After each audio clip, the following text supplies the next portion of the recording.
We begin with an ominous new reminder of the threat from computer hackers. A report this morning claims a Russian gang is holding a massive list of stolen online records. Security experts believe it is the biggest combined data theft in history. According to a Milwaukee company called Hold Security, the thieves stole 1.2 billion usernames and passwords and 524 million email addresses. They found the information on 420,000 websites, and this is many times bigger than the security breach we told you about late last year at Target stores.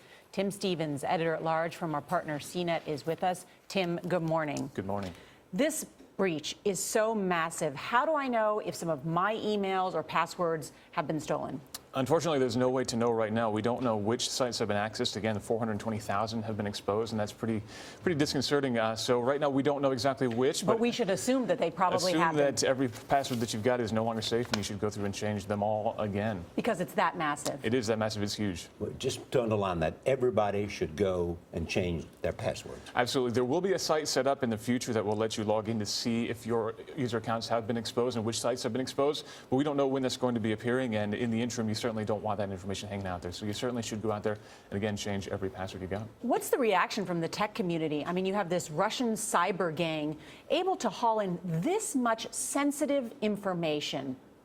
Yeah, it's definitely disconcerting, but it's the sort of thing that we've seen in the past. These are not new attacks. It's not really a new vulnerability. It's just the same sort of vulnerabilities we've seen in the past, but on a massive scale. On a massive scale. So Right. Is there technology coming that will prevent this kind of thing? There are certainly initiatives in place that are trying to put together a better system. Basically, the problem we have now is that each individual site on the internet right now is managing their own security and managing their own credentials. What we need is a central repository where we can basically have everything stored in one place so that you can have a much more strong security, biometric security, a more secure way of logging in there so that it's more difficult for this information to get exposed. So long as it's scattered all across the internet, it's very easy for these attackers to go around the internet and gather massive information like this. Important information. Tim Stevens, thank you. Are some countries more tolerant of this than others, for example, coming from China or coming from Russia?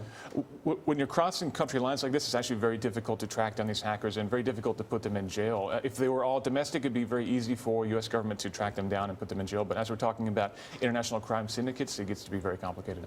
Thank you, Tim.